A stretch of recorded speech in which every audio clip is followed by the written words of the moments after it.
यमुना नदी के किनारे एक गांव था रतनपुर। उस गांव में एक चुड़ैल का साया था। वो चुड़ैल बहुत ही अजीब थी।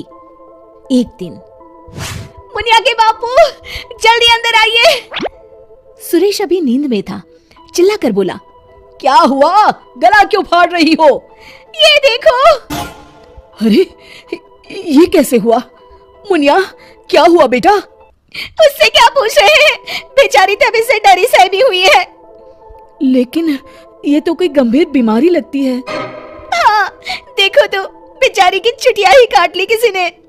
राम राम।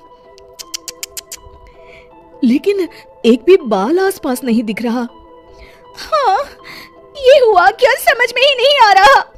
ऐसे ही 2-4 दिन मुनिया को देखने और सांत्वना देने वाले भी आए। अब कुछ शांति हुई ही थी कि एक दिन क्या हुआ रामू, तू हंस क्यों रहा है? अरे गागा, वो के बच्चे, कुछ बता भी। रूपा काकी की चुटिया कट गई है। हाँ, और मुन्नी भी। अच्छा, पर काहे? आप भी पूछ लो। चल कर देखता हूँ। क्या हुआ मुन्नी? ये क्या हल्ला मचा हुआ है? तभी मुन्नी बाहर आती है। ये का सुन रहा हूँ? कैसे हुआ सब?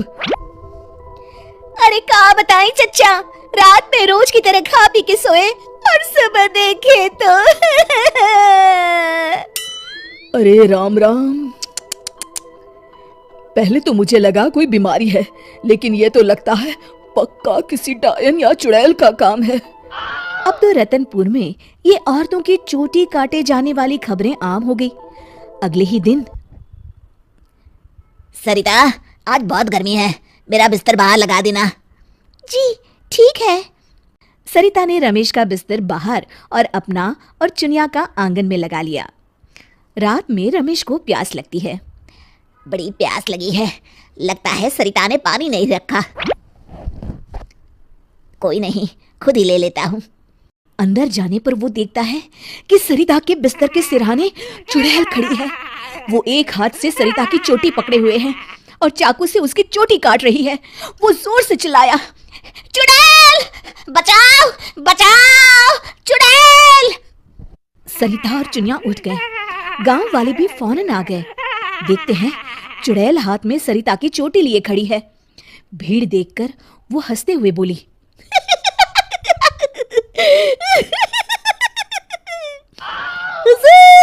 आते आते बहुत देर कर दी। सरिता तो डर के मारे बेहोश हो गई, पर बाल तो जा ही चुके थे। अरे आखिर चाहती क्या हो? पर चुड़ैल उनकी बात अनसुनी करके सरिता की चोटी घुमाते हुए सबकी आंखों के सामने गायब हो गई। चोटी वाली चुड़ैल की खबर जंगल की आग की तरह पूरे गांव में फैल गई और गांव में बातें चलने लगी। मुनवा, सुना है कल तेरी भाभी की भी चोटी चुड़ैल ले गई। हाँ, उन्हीं के घर मिलने जा रहा हूँ। वैसे तो ठीक ही रहा, कम से कम अब सर पर पल्लू तो टिकेगा। हाँ, ये बात सही कही आपने। इतना कह के दोनों वहां से चले गए। इसी तरह चुड़ैल का डर सारे गांव में बढ़ता गया और लोग घर छोड़कर वहां से जाने लगे।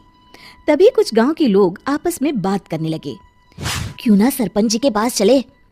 हाँ, सरपंच जी ने दुनिया देखी है, कोई ना कोई उपाय ढूंढ ही निकालेंगे। हाँ, चलो। और सभी गांव वाले सरपंच जी के घर पहुंच गए। समस्या सुनकर सरपंच ने कहा, समस्या तो सच में गंभीर है। मेरी अम्मा की भी है, आपके यहाँ भी? हाँ, अब क्या करें, चुड़ैल पर किसी का वश है क्या? कोई तो उपाय होगा सरपंच जी। इसके लिए किसी ओझा से मिलकर बात करनी होगी। तभी मदन बोलता है, अगर हमें अपने गांव से इस चुड़ैल का साया हटाना है तो हमें उसकी चोटी काटनी पड़ेगी।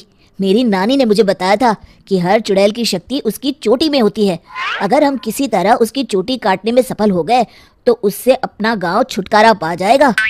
बताओ, कौन जाएगा चुड़ैल के पास? मैं उसे बताऊंगा कि क्या करना है। अरे मदन भैया, हम मुखिया जी के पास आए हैं मदद मांगने, वही जाएंगे। अरे ऐसे कैसे, मैं गया तो गांव कौन संभालेगा? इस रामू को भेज देते हैं। अरे ओ मुखिया, पगला गया है क्या? भरी जवानी में मौत के मुंह में चला जाऊं? तुम सब छोड़ो, मैं चला जाऊंगा। देखो, वो चुड़ैल अपना काम तभी करती है जब कोई सो रहा हो। आज तक कोई जगा हुआ इंसान उसका शिकार नहीं हुआ है ना? हाँ, सो तो है। तो आज रात सभी को जागते रहना है, सिर्फ मैं सोने का नाटक करूंगा। हाँ हाँ ठीक है। फिर मदन नकली चोटी लगाकर और साड़ी पहनकर पंचायत के चबूतरे पर ही सो गया। रात के 12 बजे चुड़ैल वहां आई। आज पूरे गांव में घुमाई, कोई सोया ही नहीं। तभी उसकी नजर चौक पर सोए मदन पर पड़ी। ये औरत यहाँ क्यों सोई है? लगता है घर में झगड़ा हुआ होगा। खैर मुझे क्या, मुझे तो बाल चाहिए। चुड़ैल ने चोटी काटने के लिए जैसे ही चोटी पकड़ी, वो निकलकर उसके हाथ में आ गई। इसके लिए वो तैयार नहीं थी, इसलिए 2 पल के लिए वो कभी चोटी तो कभी चाकू को देखने लगी। इसी समय का फायदा उठाकर मदन ने उसकी चोटी काट ली। पहले तो वो डर गई, फिर भी हिम्मत करके बोली, कौन है तू? बता कौन है तू, नहीं तो मैं तुझे खा जाऊंगी। तेरी चोटी मेरे पास है, तू मेरा कुछ नहीं बिगाड़ सकती। मदन उसकी चोटी दिखाते हुए हंसता है। मेरी चोटी दे दे, दे दे मेरी चोटी, मेरी चोटी दे दे। चीखते हुए मदन की तरफ बढ़ी। हाँ, अगर एक कदम भी आगे बढ़ाया तो मैं अभी इसे जला दूंगा। नहीं नहीं, ऐसा मत करना। नहीं करूंगा, पर एक शर्त पर।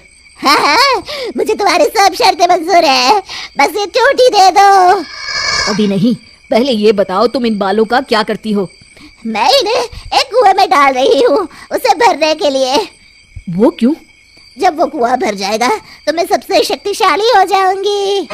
चलो वो कुआं मुझे दिखाओ, वहीं तुम्हें तुम्हारी चोटी दे दूंगा। चलो ये चोटी मुझे दे दो, इसकी मदद से हम जल्दी पहुंचेंगे। नहीं नहीं, मुझे जल्दी नहीं, पैदल ही चलते हैं। वो मदन को लेकर चलने लगी और गांव वाले भी जलती हुई मशालें लेकर उसके पीछे पीछे आ गए। सब उसकी गुफा तक पहुंच गए, जहां कुएं के अंदर उसने बाल जमा कर रखे थे। आधा कुआं तो भर गया है। देखो, दिखा दिया ना, अब जल्दी से मेरी चोटी दे दो। हाँ, क्यों नहीं, ये लो।